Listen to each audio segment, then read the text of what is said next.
s'il y a bien un secteur qui explose tout en bourse, ce sont les semi-conducteurs. Et notamment celle qui en fait partie, c'est Nvidia. Nvidia a tout simplement rapporté énormément aux investisseurs en l'espace d'un an, plus de 130,86%. Maintenant, la question que la majorité de personnes et d'investisseurs se posent, faut-il vendre maintenant Nvidia? Faut-il l'acheter? Doit-on attendre une correction? Eh bien, c'est ce qu'on va voir dans cet épisode investisseur. Et si tu ne me connais pas, je suis Sonny, fondateur de Sequoia. Mon objectif est très simple, d'aider les salariés, les fonctionnaires, tout particulier père ou mère de famille à investir leurs premiers euros en bourse. Faut-il acheter Nvidia? Eh bien, c'est ce qu'on va voir à travers plusieurs critères. Premier critère, on va voir le payout ratio, le PER, les marges, on va voir les dettes, on va voir le chiffre d'affaires, on va voir le free cash flow. Bref, tout ça, tout ce qu'on va analyser, on va émettre ensuite une note, un peu, tu sais, à l'instar des cartes FIFA qu'on peut avoir. Quel critère va surperformer par rapport à d'autres? Eh bien, c'est ce qu'on va voir concernant Nvidia investisseur. Si tu es intéressé d'ailleurs à rejoindre un programme d'accompagnement pour apprendre à investir, à analyser les actions en détail avec des outils extrêmement simples pour forger ton premier portefeuille et construire ton premier patrimoine, tu as un lien au cours de cette vidéo qui sera toujours disponible. C'est le premier lien dans la description pour réserver un appel avec moi ou avec un membre de mon équipe pour t'expliquer comment fonctionne l'école Sequoia. Aucun conseil en investissement, bien sûr, au cours de cette vidéo ne va t'être donné. Pense à faire tes recherches à côté de ce que je peux t'apporter pour créer ton propre avis. Premièrement, on va s'attacher au score momentum. Le score momentum investisseur, on se donne rendez-vous sur le site Zone Bourse pour analyser et pour comparer du coup la performance du S&P 500 avec Nvidia. Donc j'ai coché en total return, c'est-à-dire avec les dividendes réinvestis, et qu'on peut voir, tu vois, là sur un an, ça a fait une performance, tu vois, relativement au-dessus du S&P 500. Tu vois, le S&P 500 sur un an, d'accord, on prend du 17 janvier 2025 au 22 janvier 2024. On a une performance, tu vois, qui est juste extraordinaire par rapport au S&P 500. Et si on prend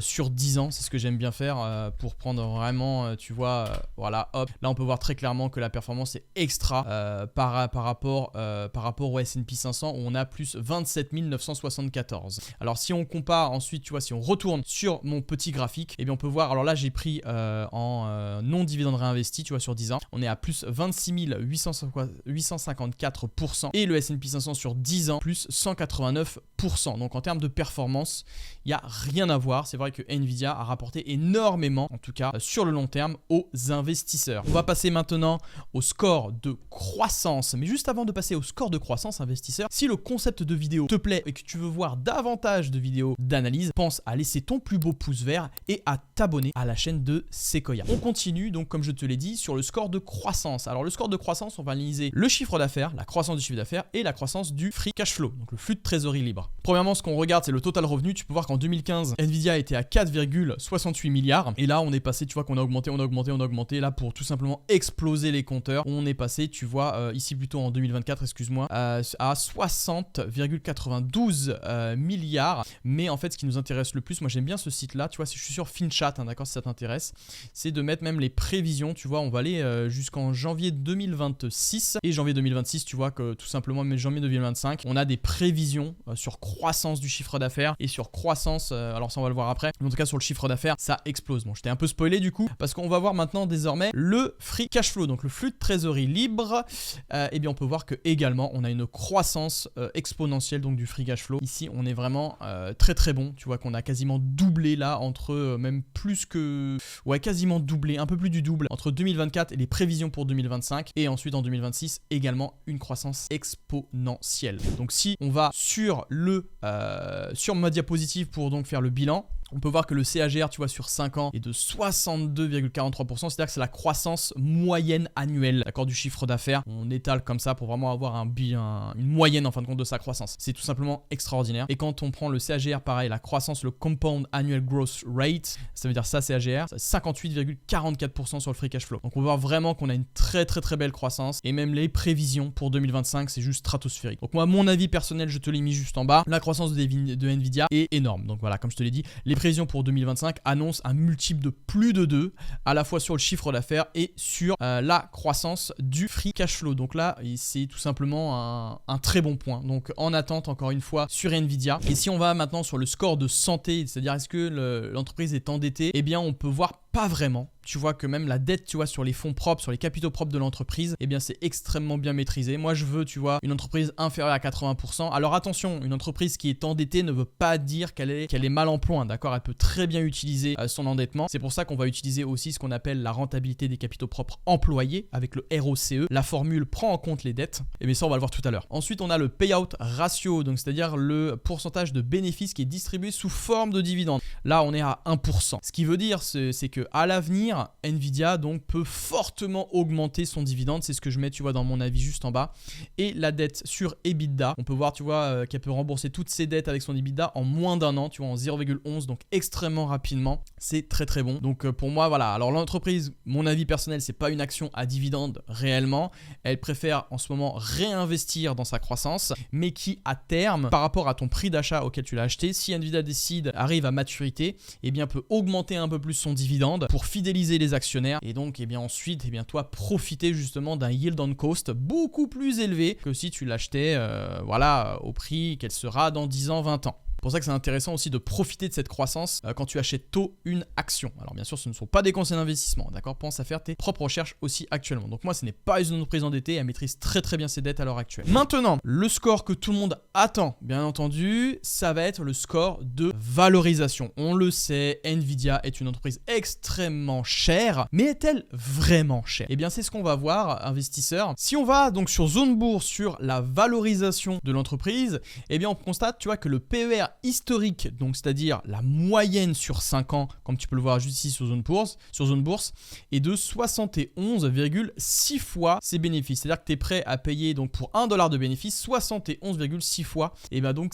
c'est là que tu peux voir qu'en effet elle est assez chère. En 2023 elle était très chère. Cependant avec la croissance qu'elle a fournie, on peut voir que là en 2024 eh bien on est aux alentours, tu vois, de 50. Donc ça reste très très intéressant. Tu verras que c'est ce que j'ai mis aussi un peu plus loin. Et même là à l'heure actuelle, tu peux voir que la croissance ici, tu vois, c'est la croissance du prix de Nvidia. Et tu peux voir que là, actuellement, tu vois, le vendredi 17 janvier, on a un PER estimé par rapport au prix actuel à 48,50 fois. Donc, si on prend, tu vois, par rapport à sa moyenne sur 5 ans, effectivement, sur la moyenne sur 5 ans, on est inférieur. Et si on descend un peu plus bas, moi, ce que j'aime bien sur Zone Bourse aussi, c'est que tu vas avoir la moyenne pondérée par capitalisation ou la moyenne basique. Donc là, effectivement, tu peux voir qu'on est, tu vois, la moyenne de tous les semi-conducteurs, tu vois, c'est par rapport au secteur. Tu vois, tu as Qualcomm, AMD, TSMC, Broadcom, etc. Eh bien, tu peux voir qu'on est à 47,76 fois en moyennant, tu vois, pondéré par capitalisation. Et donc, quand tu vois, eh bien, Nvidia qui est à 48,50 fois, on peut se dire, est-ce que c'est une entreprise si chère que ça à l'heure actuelle? Surtout quand tu prends, tu vois, le PEG. Le PEG, ça veut dire le Price Earning Growth, c'est-à-dire que c'est la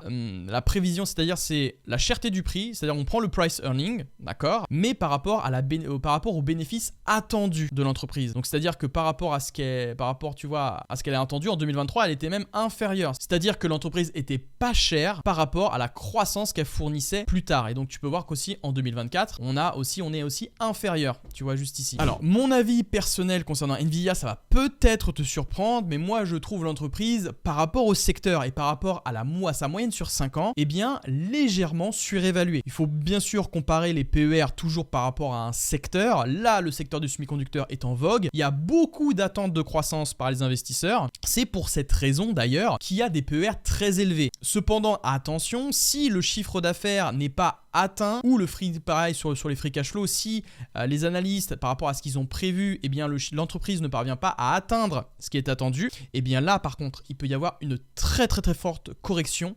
normale avec des attentes aussi élevées sur Nvidia. Donc c'est pour ça qu'il faut surveiller tout de même, mais tu verras que les chiffres sont quand même très impressionnants. Ensuite on a le score de profitabilité. Ici on va voir directement les marges. On retourne donc sur FinChat et donc là moi je vais décocher ce qu'on avait vu et là moi je vais cocher 3 trucs. Alors il y avait le free cash flow margin. Ouais, on va d'abord regarder la marge sur free cash flow, c'est-à-dire que par rapport donc au chiffre d'affaires, combien est-ce que l'entreprise arrive à dégager donc du free cash flow, du flux de trésorerie libre. Et bien tu peux voir que là c'est aussi pareil, elle a quasiment multiplié par 3. Tu vois qu'on était en 2015 à 16,7 et là qu'on voit qu'elle dégage énormément de free cash flow, en compte de très grosses marges à à 48,2 de prévu en 2026. Et là actuellement tu vois on est à 44,4. Donc on a encore tu vois une très belle croissance attendue sur les marges sur free cash flow. On va maintenant sur les marges brutes et également tu peux voir que les marges brutes, alors là on peut pas mettre, non il n'y a pas de prévision attendue tu vois sur les marges brutes, mais en 2024 tu vois qu'on était à 72,7 contrairement à 2015 où on était à 55,5. Là aussi il y a une très belle croissance des marges, encore un très bon point là-dessus.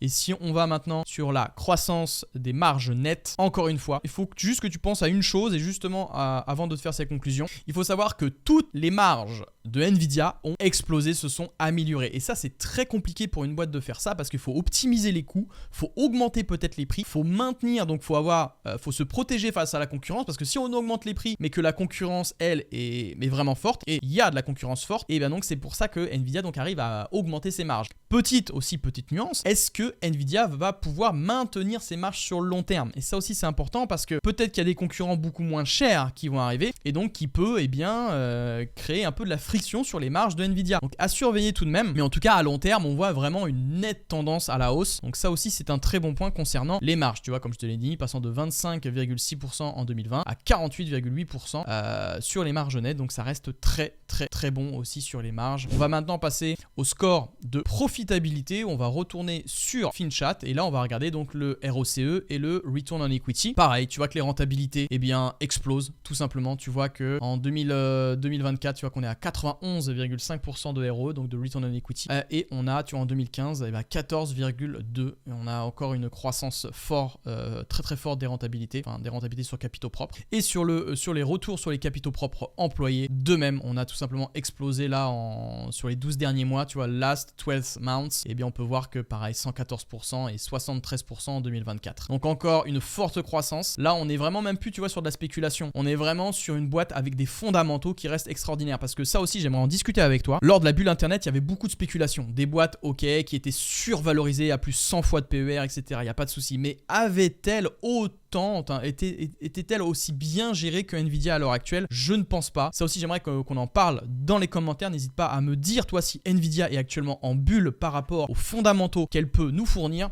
N'hésite pas à dire tout ça en commentaire et on pourra échanger ensemble, ça m'intéresserait vraiment beaucoup, donc n'hésite pas à me dire. En somme, si on retourne sur le bilan concernant le score de rentabilité, en effet tu vois on a un ROE à 91,5% et un ROCE à 78%. Moi tu vois là, pour avoir un avantage concurrentiel, souvent Warren Buffett disait qu'il faut avoir un Return on Equity supérieur à 20, de même que le ROCE tu vois supérieur à 15%, on est largement au-dessus. Et encore une fois, pareil que les marges, à l'instar des marges, la rentabilité des capitaux a plus que doublé, avec un ROCE qui est passé de 20% à 78%. Ça reste également une très bonne croissance. Pour l'instant, il n'y a pas grand chose à dire sur Nvidia, on reste sur un très bon score j'ai l'impression. Ensuite on va passer sur le score de dividende. Alors bon, le score de dividende ce n'est pas ce qui va nous intéresser le plus en effet avec Nvidia, mais on peut voir cependant que tu vois qu'elle verse un dividende sans interruption depuis plus de 13 ans. Alors Nvidia n'est pas folle à distribuer des dividendes, d'accord, comme on peut le voir, elle préfère se concentrer sur réinvestir dans sa croissance à l'interne, c'est tout à fait recevable,